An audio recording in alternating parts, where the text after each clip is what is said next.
I'm thirsty.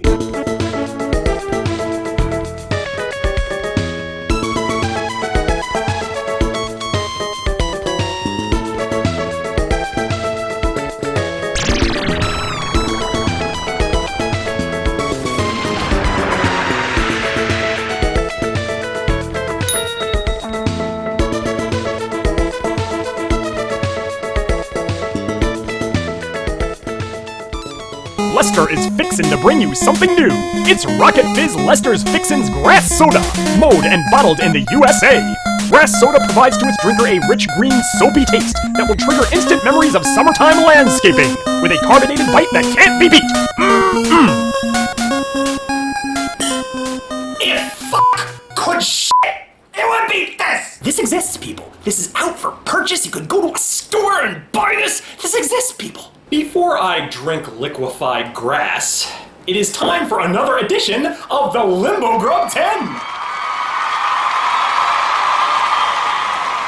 A while back, Mocha suggested to me that I do more channel-related top 10s on this show, and I happen to think that's a great idea. But at the same time, I don't want it to drag this episode out too long, since I'm sure there'll be a lot of people out there who are just tuning in to hear my opinions about this food item.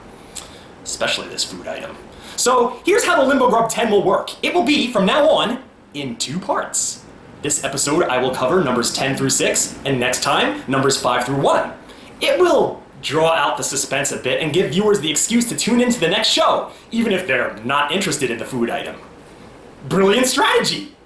Now, as for today's list, I will say that I am happy to leave the days of Hottie Scotty Pancake behind and start the healing process here on Limbo Grub, slashing away at most of the stuff he had set up when he called the show Yucker Yum. But I gotta give the devil his due. Not all of his ideas were bad. In fact, a lot of them, dare I say this, improved the show and will most likely be sticking around in the future. So here, I present to you all, believe it or not, the top 10 things that Hottie Scotty Pancake did right.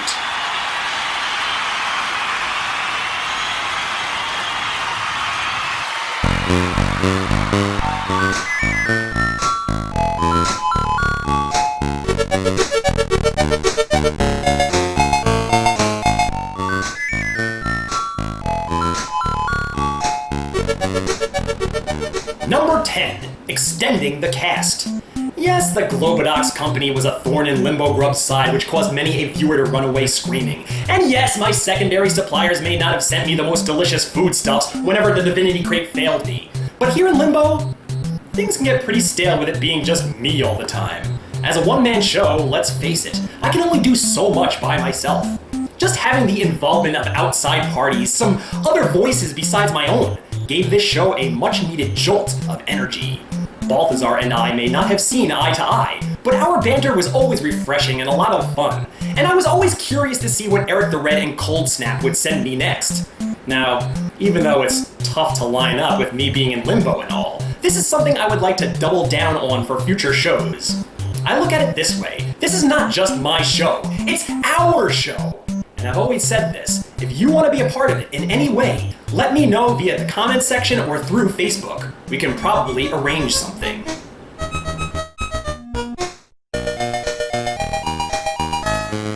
Number 9, the wine. This show is full of very, very obscure references. My hat goes off to anyone who has caught a single one of them. But the award for my most random call-out goes out to the annoying wine developed by Hottie Scotty Pancake during his worst times of distress. I am a huge Doctor Who fan. Ever since the Christopher Eccleston David Tennant days, the wine is actually me emulating a character from a classic episode where the Doctor is trying to help a man who has a parasitic alien living in his brain.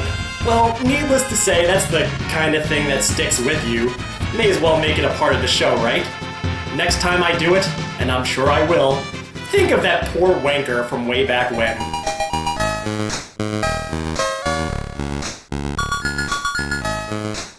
Number 8, the Bravo Vault. Squinkies, I will give you credit for this one because you kinda sorta did it behind my back. I am sitting on mountains of old VHS tapes of home movies that have been collecting dust since the 90s. And if you go diving through my YouTube playlists, you'll see a couple of them buried in there under the title Classic Bravo Videos. But they didn't get a whole lot of views, so I never bothered posting everything. Now, here on Limbo Grub, I have a bit of a captive audience. And I always wanted to get more of these old home movies seen, so why the hell not? Throw up a couple of the shorter skits just to fill 4 or so minutes of time. Now, I wish I could show off some of the better stuff, but I understand you want to keep they short not to eat up the entire show. Now, they may look ungodly old, but they're a fun time capsule to the days of Bravo past, and there's a lot of gems in there worthy of rediscovery. Maybe if the situation calls for it, I can post some more old stuff. I have Lawrence Terwilliger 2 warming up on the bench.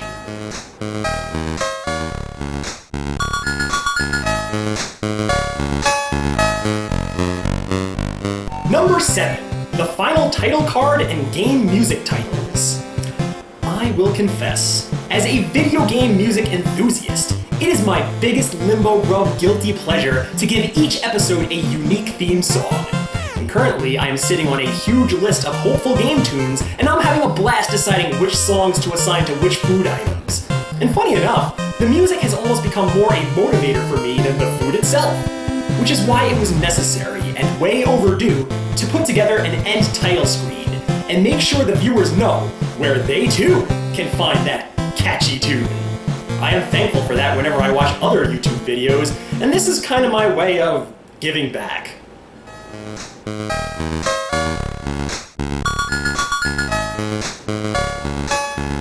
Number 6. The top 10 lists. Well, you're watching one right now, and you will continue to see them through the rest of my YouTube tenure. Top 10 lists are always gold, as they keep the viewers glued to the screen to see what number 1 is, and it opens up conversation, which I particularly love because I want this show to be as interactive as possible.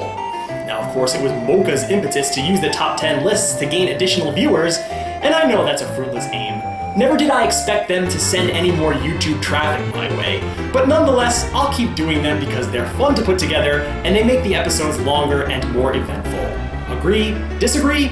Comment section down below. Aren't you just swiveling in your seats to find out what's number 1? Well, tune in next time to find out. And I wish I could promise to you that it'll happen next week, but it's a brand new day here on Limbo Grub, and I'm not going to be putting these things out weekly like I used to. I'm just going to fire them off on YouTube as I'm finished editing them. I mean, I'm sure there will be some cases where it might take less than a week, and you might see 2 episodes in 1 week.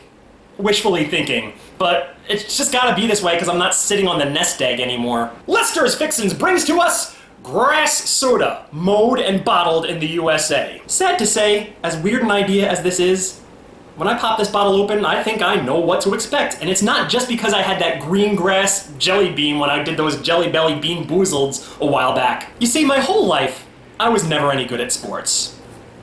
You can tell. And back then, elementary school, junior high, high school, it was basically child abuse. They didn't care that you weren't any good at sports. They would just throw you out there on the gridiron to get your ass kicked. I hated sports. I still hate sports. I didn't want to play sports. I didn't even like 90% of the people in my grade. But still, they forced me out into the field with them and they made me play tackle football. And that was a recipe for disaster for a kid like me because not only was I not physically educated, but I had asthma, and even worse than that, I had a coward's luck. You know how bad it is in my case? I guarantee that if you took a child that just plays video games for 24 hours a day, he's overweight to the point where he's practically sunk into his sofa with permanent divots just shooting up his butthole. If you took that child and you made him play a pickup game of basketball, you gave him a ball with all the people trying to guard him and everything like that, and he throws a couple 3-pointers, I guarantee you that it wouldn't be that long before he starts sinking some in. I could throw that ball about 100 million times, 100 infinity times, I would never get it into that basket. The only time I would ever score a basket in basketball is if I was trying to prove to you that I can't sink a basket. Then I would look like an idiot. That's just the way my luck works. Karma's a bitch, and so am I when it comes to frickin' sports. You take an uncoordinated lout like myself and you make him play tackle football, what do you think is gonna happen, huh, you stupid teachers? I'll tell you what's gonna happen. I'm gonna have my spine literally ripped from my body. I'm gonna have the bullies puppeteering my limp body. I'm gonna have my face raked back and forth in the grass like somebody being punished in a Hell in a Cell. So needless to say, I know what grass tastes like. It tastes kind of like salad, like lettuce leaves, only more grassy. I guess that's proof that the educational system works because look how good I turned out! You know, it's about time I mentioned this because these products have been popping up on the show again and again, but the company that makes this is not called Lester's Fixins. I know that. It's called Rocket Fizz. Lester's Fixins is just kind of like a subdivision, kind of like all the weirdest sodas, all the strange novelty flavors. I mean, they exist not because people are, their appetites are whetting for them, but just because they're so strange and bizarre that they almost warrant a purchase just for curiosity reasons. That represents what Lester's Fixins is within the Rocket Fizz company. With more Rocket Fizz products appearing in the Divinity Crate lately. Divinity Crate? Reminds me, that's one problem that I never ever took care of. I'm gonna have to nip that in the bud at some point, but in any case, I had to see with my own eyes just how bad this show was going to get, how many disgusting Rocket Fizz soda flavors exist in the world, because it feels like every one of them is gonna be on this show. Doesn't it seem like lately, like every other show, we're getting a Rocket Fizz flavor? It's not just me, it can't just be me. Rocket Fizz is a California-based company, but that's too far of a hop, skip, and a jump for me to travel, especially in between shows. So I opted to go to their smaller outlet that is on the Strip in New Orleans, and let me tell you, it was quite an experience. I didn't bring my camera in there because I didn't think they wanted me filming, but I did take some still pictures. And you will note, the flavor ideas, they can get pretty out there. And we've only just scratched the surface on this here show. New Orleans. I do miss you. That place, especially when I was there and it was 99 degrees and humid as hell, it has this specific pungent aroma that you never ever forget.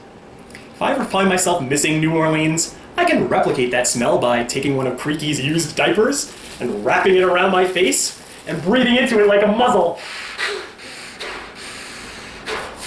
Welcome back! Time to open the cage and let the animals out. Stupid bottle openers. If only human beings knew pyrokinesis. Let me give it a whiff.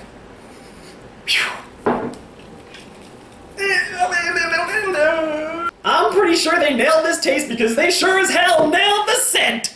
It smells like a freshly cut lawn. Not just a freshly cut lawn, but like, you ever have your lawn grow too long, like it grows past your ankles, and then you mow the lawn, and you get those long lines of like grass clump? That has a specific pungent aroma. That aroma is shared by this soda. Why you want to drink that? It's beyond me. All right, stomach, I hope you're ready for this. Hey, grass soda? It ain't all that bad. The best way I can describe this to you is it tastes just like that Jelly Belly green grass jelly bean.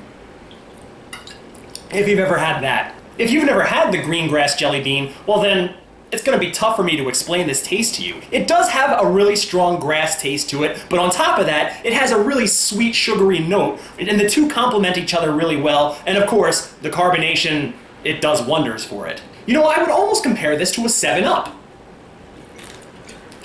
Even though the taste they're going for, one is grass and the other one is lemon lime, they're two very, very separate tastes. They have nothing to do with each other, but they have that strange crispness to them that's almost alike. But here's something you don't know about me. I hate 7-Up with a passion. I think it's just nasty. It just hits you with this tidal wave of lemon lime, syrupy, sugary flavor. It's just overkill.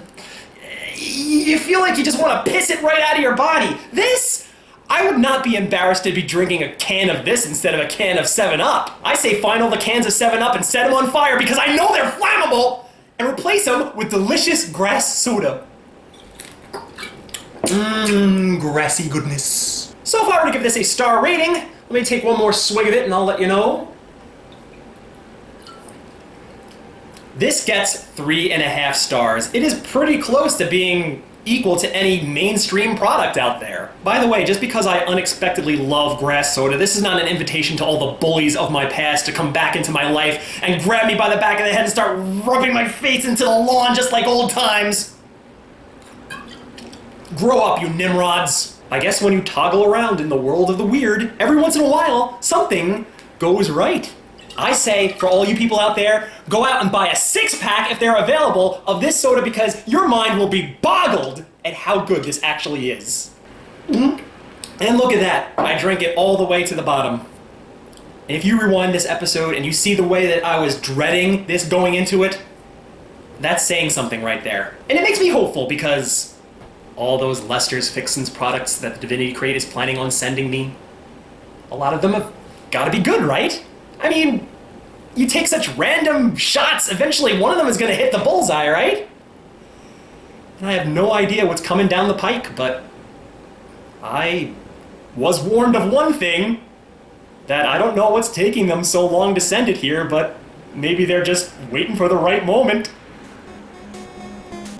You know what it is. I know what it is. I'm dreading it. But who knows? This was good. That could be good too, right? Right? It's your good buddy Djclyve saying, until next time, I'll see you in Limbo.